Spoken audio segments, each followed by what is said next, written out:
पहिलो पटक पर्वतारोही नमाङ पासाङ शेर्पालाई प्रदान गर्ने पार्टी केन्द्रीय कार्य समितिको निर्णय रहेको थियो। नमाङ पासाङ शेर्पाले केही महिना अघि एउटा सार्वजनिक समारोहमा उहाँलाई हामीले सगरमाथा आरोहण गर्नु अघि पार्टीको झण्डा हस्तान्तरण गरेका थियौं। वास्तवमा त्यो झण्डा हस्तान्तरण गर्दा राप्रपा नेपालको झण्डा सगरमाथामा यति चाँडै फहराउनेछ भन्ने मैले सोचेको थिइनँ। तर जब नमाङ पासाङ शेर्पाले सफलतापूर्वक 7औं पटक सगरमाथा आरोहण गर्दै राप्रपा नेपालको झण्डा सगरमाथामा फहराउनु भयो, त्यसको समाचार हामीले पायौं, तस्बिर हामीले पायौं। हाम्रो मन अत्यन्तै रोमाञ्चित भयो, हर्षले गदगद भयो। भर्खरै स्थापना भएको पार्टी को झण्डा ससम्मान सगरमाथामा फहराएको छ। सगरमाथामा झण्डा फहराउनु एउटा सांकेतिक र प्रतीकात्मक विषय हो। यो कार्य सफलतापूर्वक सम्पन्न गर्नुभएकोमा म नमाङ पासाङ शेर्पालाई मेरो आफ्नो तर्फबाट र राप्रपा नेपालको तर्फबाट हार्दिक आभार प्रकट गर्न चाहन्छु। र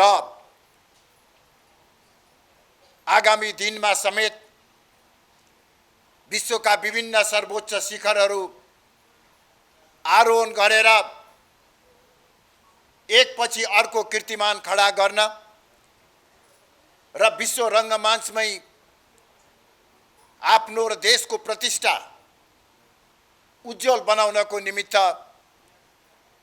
म नमाङ पासाङ शेर्पालाई हार्दिक शुभकामना समेत व्यक्त गर्न चाहन्छु।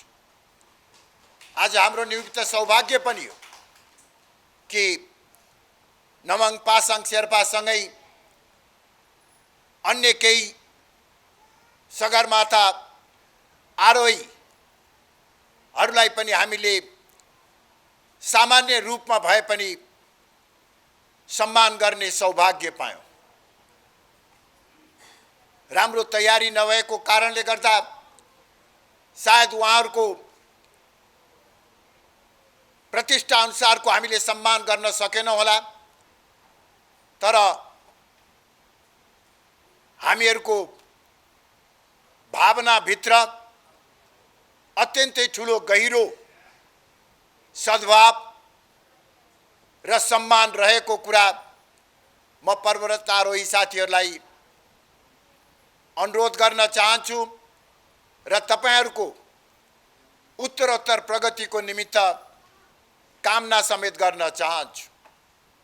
आगामी दिनमा पर्वतारोहणको क्षेत्रमा तपाईहरूले गर्नुहुने सबै किसिमका अभियान र प्रयासहरूमा हाम्रो सद्भाव र सहयोग रहने कुरा पनि म निवेदन गर्दछु। आजको यो अत्यन्तै महत्त्वपूर्ण उत्साहजनक समारोह राप्रपा नेपालको झण्डा सगरमाथामा फहराएको खुसीमा आयोजना गरिएको यो समारोहमा केही साथीहरूलाई पार्टीमा स्वागत गर्ने सौभाग्य समेत हामीले पाएका छौँ। यो सुनमा सुगन्ध थपिएको छ। वास्तवमा सगरमाथामा राप्रपा नेपालको झण्डा फहरिएको छ। अब हामी सबैको मेहनतबाट, नेपाली जनताको विश्वासबाट राप्रपा नेपाललाई राष्ट्रिय राजनीतिको सर्वोच्च शिखरमा पुर्याउनु छ र राष्ट्रिय राजनीतिको सर्वोच्च शिखरमा एक दिन हामीले राप्रपा नेपालको झण्डा फहराउनु छ। यस क्रममा आज पार्टीमा प्रवेश गर्नुहुने साथीहरूको सहभागिताबाट राप्रपा नेपाललाई देशको एउटा बलियो राष्ट्रवादी प्रजातान्त्रिक शक्ति बनाउने हाम्रो अभियानमा महत्त्वपूर्ण योगदान पुग्नेछ भन्ने मैले आशा र विश्वास लिएको छु। आज पार्टीमा प्रवेश गर्नुहुने नवागन्तुकहरूमा धेरै ठुलो संख्या शारीरिक रूपमा अशक्त र फरक ढङ्गबाट सशक्त युवा भाइ बहिनी र दिदी बहिनीहरू हुनुहुन्छ। राष्ट्रिय प्रजातन्त्र पार्टी नेपालले अपाङ्गहरूको हक हित र अधिकारको निमित्त सदैव आवाज उठाउँदै आएको छ। वास्तवमा हामी शारीरिक रूपमा अपाङ्ग भएको भन्नुभन्दा पनि शारीरिक रूपमा फरक दृष्टिकोणबाट सक्षम भन्नको निमित्त उपयुक्त हुन्छ भन्ने ठान्दछु। शारीरिक रूपमा केही कमी कमजोरी भए तापनि फरक ढङ्गबाट तपाईहरूको क्षमता, तपाईहरूको प्रतिभा, तपाईहरूको लगनमा अरू कसैको भन्दा पनि कमी हुनुपर्ने कारण छैन। त्यसर्थ राष्ट्र निर्माणको अभियानमा शारीरिक रूपले अशक्त र फरक ढङ्गबाट सक्षमहरूको पनि महत्त्वपूर्ण योगदान हुने वास्तविकतालाई दृष्टिगत गर्दै हामीले त्यो समुदायको हित, हक र अधिकारको संरक्षण र संवर्धनको निमित्त निरन्तर प्रयास गर्ने कुरा म निवेदन गर्न चाहन्छु।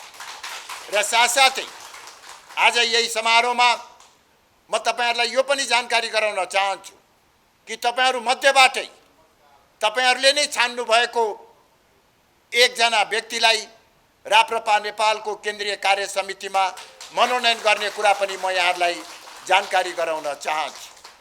र यो पार्टी प्रवेश कार्यक्रमको समायोजन गर्नुहुने सबै साथीहरू र विशेष गरी पार्टीका नेता, प्राध्यापक, पूर्व क्याम्पस चिफ, अधिवक्ता म नरप्रसाद थापालाई विशेष रूपले धन्यवाद दिन चाहन्छु। र आगामी दिनमा पनि उहाँबाट र अरू साथीहरूबाट पनि यसै गरी राप्रपा नेपालमा बढीभन्दा बढी जनसहभागिता जुटाउन र पार्टीमा प्रवेश गराउनको निमित्त आफ्नो ठाउँबाट योगदान गर्नुहोस् भन्ने म आग्रह गर्न चाहन्छु। प्रत्येक पार्टीको सदस्यले कमसे कम 2 जना, 5 जना, 10 जना नयाँ सदस्यहरू पार्टीमा प्रवेश गराउने अभियान नै चाल्नु पर्दछ।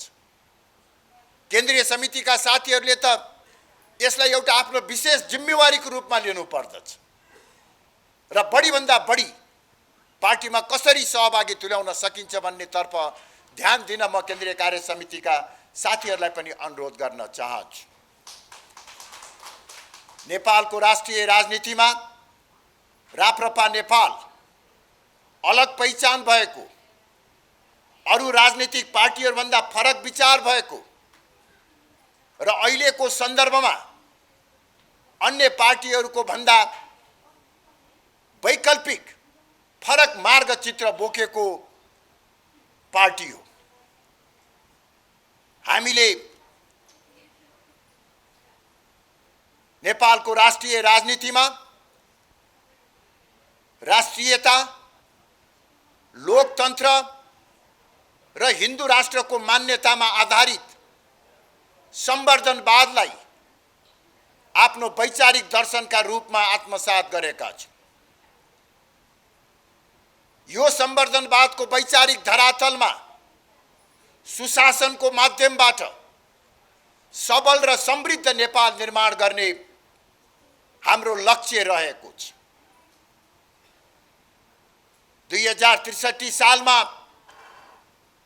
भएको राजनीतिक परिवर्तन पश्चात नयाँ नेपाल निर्माण गर्ने भनेर जुन एउटा अभियान सुरु गरिएको थियो,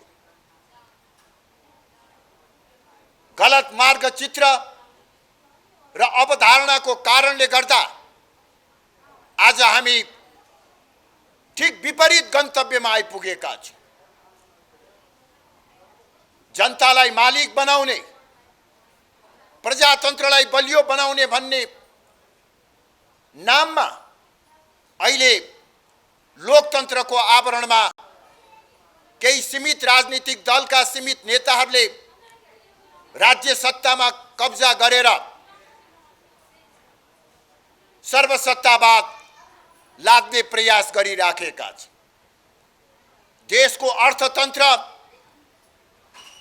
अत्यन्तै जटिल र संकटग्रस्त अवस्थाबाट गुज्रिराखेको छ।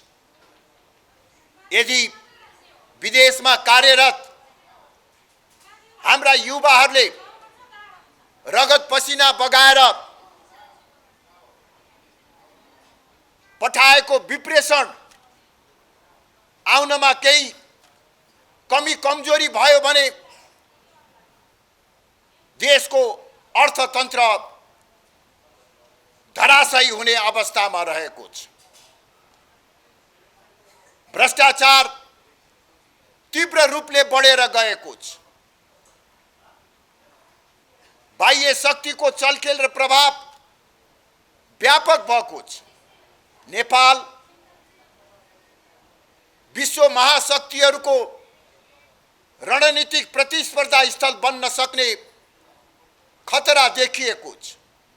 यसरी 63 सालको महत्त्वपूर्ण राजनीतिक परिवर्तन पछि देशमा शान्ति स्थायित्व कायम हुनेछ, प्रजातन्त्र बलियो हुनेछ, देशको आर्थिक समृद्धि र विकास हुनेछ भन्ने सपना बोकेका नेपाली जनताहरू यो 15-16 वर्षकै बीचमा निराश हुन पुगेका छन्। यो अवस्थामा जनताले विकल्प खोजिराखेका छन्। प्रमुख राजनैतिक शक्तिहरू कांग्रेस र कम्युनिस्ट प्रति आम जनतामा वितृष्णा देखिएको छ। त्यो वितृष्णाको एउटा ज्वलन्त नमुना गत स्थानीय चुनावमा देशका महत्त्वपूर्ण पालिकाहरूमा स्वतन्त्र उम्मेदवारको विजयबाट पनि हामीले स्पष्ट रूपमा बुझ्न सक्दछौँ। तर हामीले बुझ्नुपर्ने कुरा के छ भने प्रजातान्त्रिक व्यवस्थामा एउटा पार्टी असफल भयो भने अथवा दलका नेताहरू असफल भयो भने त्यसको विकल्पमा कुनै एउटा व्यक्ति आएर त्यसले अवस्थालाई सुधार गर्ने परिकल्पना गर्न सकिँदैन। त्यो सम्भव छैन। एउटा दल असफल भएपछि अर्को दल आउनुपर्छ। केही नेताहरू असफल भएपछि अरू नेताहरू आउँदछ। यो नै प्रजातन्त्रको मूलभूत मान्यता हो। कांग्रेस र कम्युनिस्टहरू असफल भएका छन्, त्यसको माने बहुदलीय प्रजातन्त्र असफल भयो भन्ने होइन। कांग्रेस र कम्युनिस्टका नीतिहरू असफल भएका छन्, कांग्रेस र कम्युनिस्टका नेताहरू भ्रष्ट भएका छन्। अब यसको विकल्पमा हामीले जनता समक्ष राप्रपा नेपाललाई प्रस्तुत गरेका छौं। हामीले कांग्रेस र कम्युनिस्टको भन्दा फरक विचार बोकेका छौं। अहिले हाम्रो मुलुकमा केही दशकदेखि कायम रहँदै आएको साम्यवाद, समाजवाद वा पुँजीवाद जस्ता विचारहरूको विकल्पमा संवर्धनवादको विचार हामीले विकल्पका रूपमा प्रस्तुत गरेका छौं। परम्परागत शैलीको संसदीय प्रजातन्त्रको विकल्पमा जनताबाट प्रत्यक्ष निर्वाचित हुने प्रधानमन्त्री प्रणाली र पूर्ण समानुपातिक निर्वाचन पद्धतिको विकल्प हामीले अघि सारेका छौं। त्यसैगरी संघीयताको वर्तमान संरचनालाई सुधार गरेर केन्द्रमा बलियो सरकार, स्थानीय तहमा अहिलेको भन्दा पनि बढी अधिकार सम्पन्न स्थानीय सरकार कायम गरी दुई तहको संघीय स्वरूप कायम गर्नु उपयुक्त हुन्छ भन्ने हाम्रो वैकल्पिक मान्यता रहेको छ र नेपाललाई सर्वधर्म समभाव र पूर्ण धार्मिक स्वतन्त्रता सहितको सनातन धर्म सापेक्ष हिन्दू राष्ट्र बनाउनु पर्छ भन्ने हाम्रो स्पष्ट मान्यता रहेको छ। यसरी फरक दृष्टिकोण बोकेर हामीले जनताका माझमा गएका छौं। मलाई पूरा विश्वास छ नेपाली जनताको अहिलेको अवस्थालाई हामीले ठीक ढंगबाट विश्लेषण गर्ने हो भने नेपाली जनमानसको वर्गीय चरित्रलाई हेर्ने हो भने नेपालको धार्मिक, सामाजिक, सांस्कृतिक परिवेशलाई हेर्ने हो भने नेपाली जनताले निश्चय पनि संवर्धनवादलाई सहज रूपमा आत्मसात गर्न सक्दछ। हामीले म पार्टीका साथीहरूलाई बडो विनम्रतापूर्वक आग्रह गर्न चाहन्छु, राप्रपा नेपालले आफूलाई बलियो बनाउनको निमित्त कसैलाई गाली गर्नुपर्ने आवश्यकता छैन। हामीले यो पार्टी कसैको विरुद्धमा खडा भएको पार्टी पनि होइन। हामी त सकारात्मक सोच राखेर अगाडि बढेका पार्टी हो।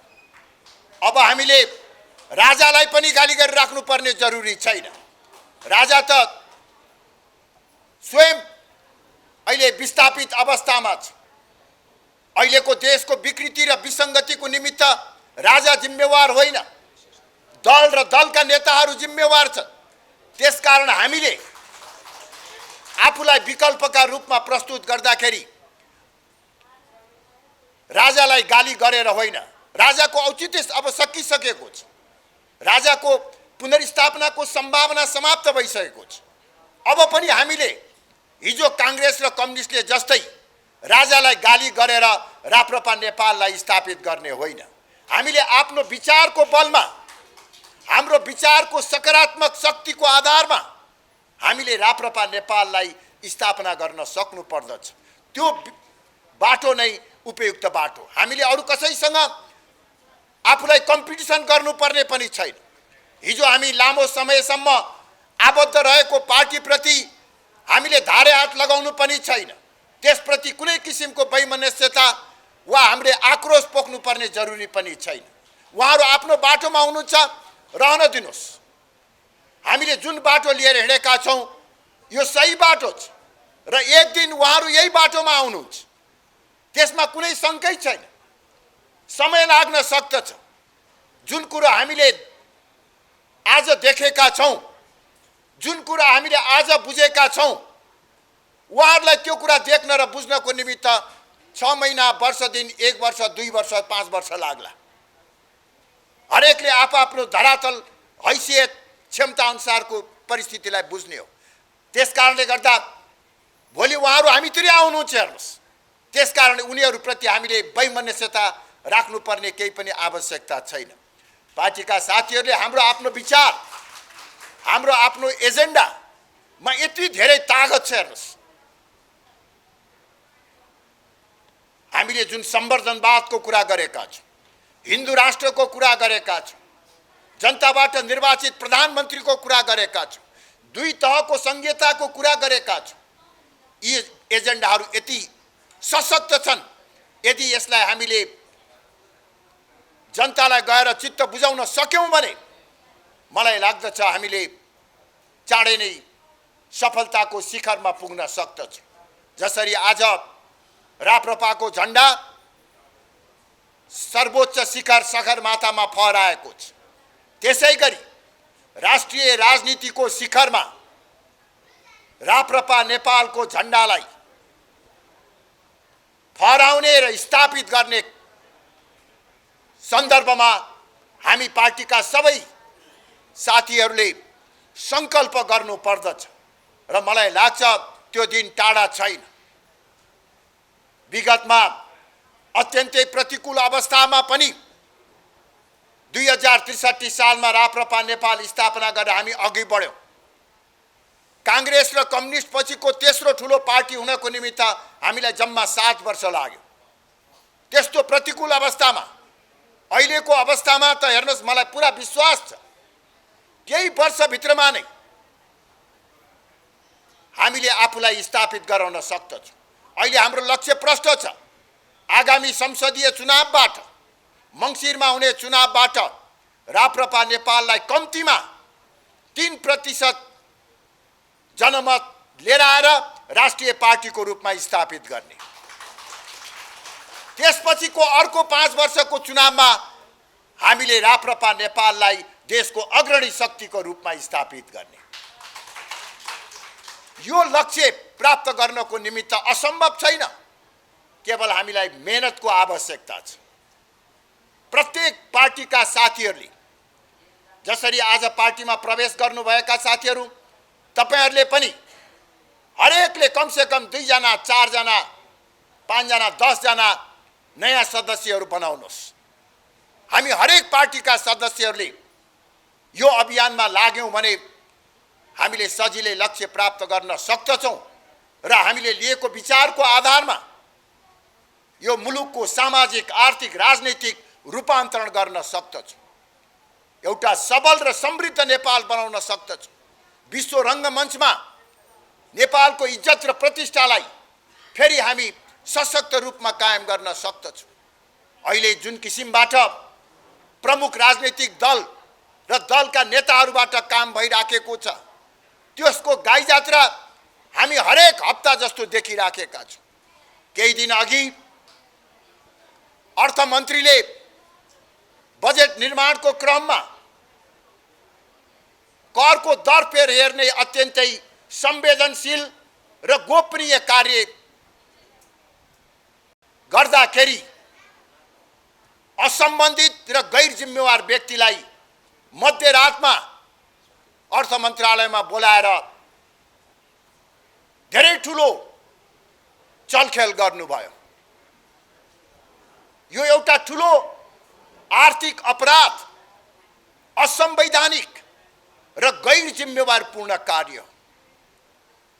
मलाई आश्चर्य लागेको छ, आजका दिनसम्म न त अर्थमन्त्रीले नैतिकताको आधारमा राजीनामा दिनुभएको छ, न त प्रधानमन्त्रीले उहाँलाई पदबाट हटाउनु भएको छ, न त नेकपा माओवादीले उहाँलाई मन्त्रीबाट फिर्ता नै बोलाएको छ। यो अत्यन्तै ठुलो जघन्य अपराध हो। एउटा जिम्मेवार मन्त्री, अर्थमन्त्रीले बजेट बनाउँदा, करको दर निर्धारण गर्दा असम्बन्धित गैर जिम्मेवार व्यक्तिलाई संलग्न गराउनु यो संवैधानिक, नैतिक, राजनीतिक सबै दृष्टिकोणबाट अत्यन्तै आपत्तिजनक कार्य छ।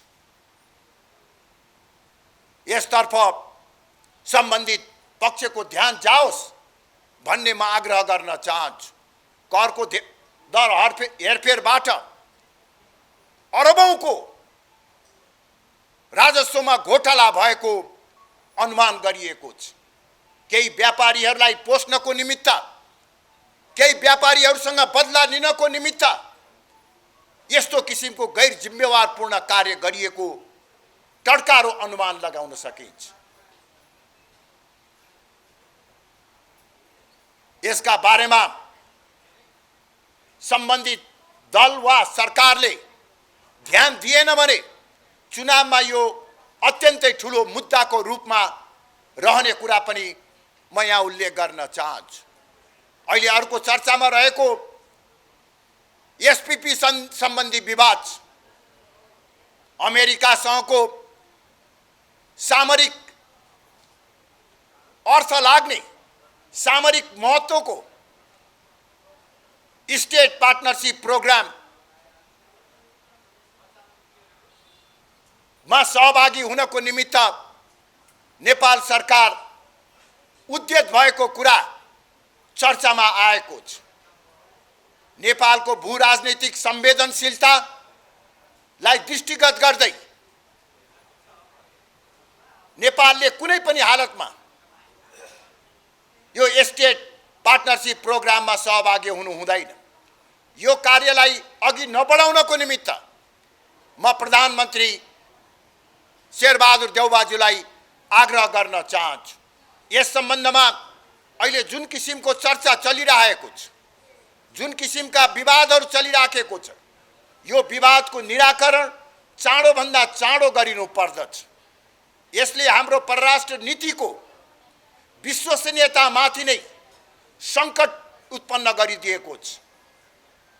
सरकारको अकर्मण्यता, कूटनैतिक नेतृत्वको असक्षमताको कारणले गर्दाखेरि अन्तर्राष्ट्रिय जगतमा नेपाल बदनाम हुँदै गइराखेको छ। नेपाल अन्तर्राष्ट्रिय शक्तिहरूको चलखेल केन्द्रको रूपमा देखा पर्न थालिराखेको छ। हाम्रा दुवै छिमेकी मुलुकहरूसँगको सम्बन्ध अहिले राम्रो अवस्थामा छैन। उत्तरी छिमेकी चीन वर्तमान सरकारका क्रियाकलापहरूको कारणले गर्दा नेपालमाथि आशंकाको दृष्टिकोणले हेरिराखेको छ। भारतले नेपाललाई विश्वास गरिराखेको छैन। यस्तो अवस्थामा दुवै छिमेकीसँग सम्बन्ध बिगारेर नेपालको बृहत्तर आर्थिक र साथसाथै सुरक्षाको मामिलामा पनि सरकारले एउटा जटिल अवस्थाको सिर्जना गरिराखेको छ। त्यसर्थ खास गरी यो एसपीपी का बारेमा म सम्मान्य प्रधानमन्त्रीलाई ध्यान आकर्षित गराउँदै भन्न चाहन्छु कि सर्वप्रथम यथासम्भव चाँडो नेपाल सरकारको तर्फबाट आधिकारिक रूपमा अमेरिकी सरकारलाई पत्र लेखेर हामीलाई यो एसपीपी आवश्यक छैन, एसपीपीबाट अलग हुन चाहन्छौँ भन्ने पत्र तत्काल लेख्नको निमित्त म आग्रह गर्न चाहन्छु।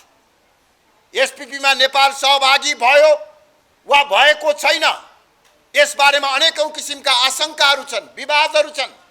यसको निराकरणका निमित्त पनि सरकारले यथासम्भव चाँडो अमेरिकी सरकारलाई पत्र पठाएर यसबाट आफूलाई अलग राख्नु पर्दछ र यसका साथसाथै छिमेकी मित्र राष्ट्रहरूसँगको सम्बन्धलाई सुदृढ गर्नको निमित्त, छिमेकीहरूलाई चिडाउने काम नगर्नको निमित्त पनि म सरकारलाई आग्रह गर्न चाहन्छु। आफ्नो राजनीतिक स्वार्थ परिपूर्तिका निमित्त, आफ्ना पार्टीगत स्वार्थ परिपूर्तिका निमित्त चीन र भारतसँग वैमनस्यता बढाउने, चीन र भारतसँगको दूरी बढाउने, अविश्वास बढाउने काम सरकारले कुनै पनि हालतमा गर्नुहुन्न भन्ने कुरा म आग्रह गर्न चाहन्छु। र अब अन्तमा म फेरि एकपटक राप्रपा नेपालको झण्डा विश्वको सर्वोच्च शिखर सगरमाथामा फहराउनु हुने नवाङ पासाङ शेर्पालाई र उहाँको टिमलाई हृदयदेखि नै धन्यवाद दिन चाहन्छु। आज पार्टीमा प्रवेश गर्नुहुने सम्पूर्ण नवागन्तुक साथीहरूलाई हार्दिक स्वागत गर्दै अब तपाईहरू पनि आजका दिनदेखि राप्रपा नेपाल परिवारको सदस्य हुनुभएको छ। अब यो परिवारलाई कसरी बलियो बनाउने तपाईहरूको पनि जिम्मेवारी हो, त्यसतर्फ ध्यान दिनको निमित्त आग्रह गर्दछु। मेरो अत्यन्तै मन छुने कुरा गरिदिनु भयो। वास्तवमा राप्रपा नेपालको निमित्त र हिन्दू राष्ट्र बोकेको पार्टीको निमित्त गाईभन्दा अर्को उपयुक्त चिन्ह हुनै सक्दैन। विगतमा पार्टी एकीकरणको नाउँमा मलाई बाध्य तुल्याएर गाई चुनाव चिन्ह छोड्नुपर्ने स्थिति आयो। वास्तवमा त्यो एउटा ठुलो गल्ती हामीले गरेका थियौँ र अहिले राप्रपा नेपाल पुनर्जागृत भएपछि हामीले निर्वाचन आयोगमा गाई चुनाव चिन्हको निमित्त फेरि निवेदन दिएका छौँ र मलाई आशा छ, विश्वास छ कि निर्वाचन आयोगले हामीलाई चाँडै नै गाई चुनाव चिन्ह दिनेछ। हजुर, मागेका छौँ हामीले, किनभने कानुन बमोजिम हामीलाई गाई चिन्ह नदिनुपर्ने कुनै कारण छैन।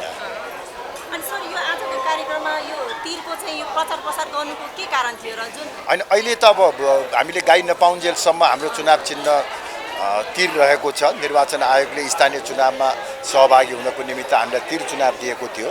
त्यसैले गाईको औपचारिक निर्णय नभएसम्म त अब यही चुनाव चिन्ह रहन्छ नि।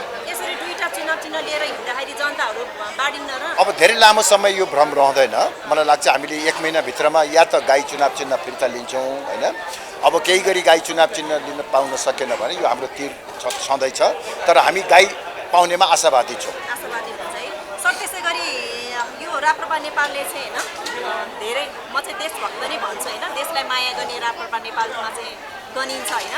सुरुदेखि नै सुरुवाती दिनदेखि चाहिँ तपाईँ चाहिँ देशलाई जोगाउन लागि पर्नु भयो। आजभन्दा 20 वर्ष अगाडिको जुन कमल थापा थियो र अहिलेको कमल थापा चाहिँ अलिकति फरक मैले देखेको छु कि सर, होइन। यो फरक आउनुको कारण चाहिँ के हो सर? तपाईँले मेरो शारीरिक रूपमा फरक देख्नुभयो कि चाहिँ नि? अनि कामको रूपमा पनि यस्तो हो चाहिँ, किनभने वास्तवमा हामीले 2063 सालपछि जुन विचार बोकेर हिँडेका थियौँ त्यो आधारमा हामीले जनताको विश्वास पनि जित्न सफल भयौँ।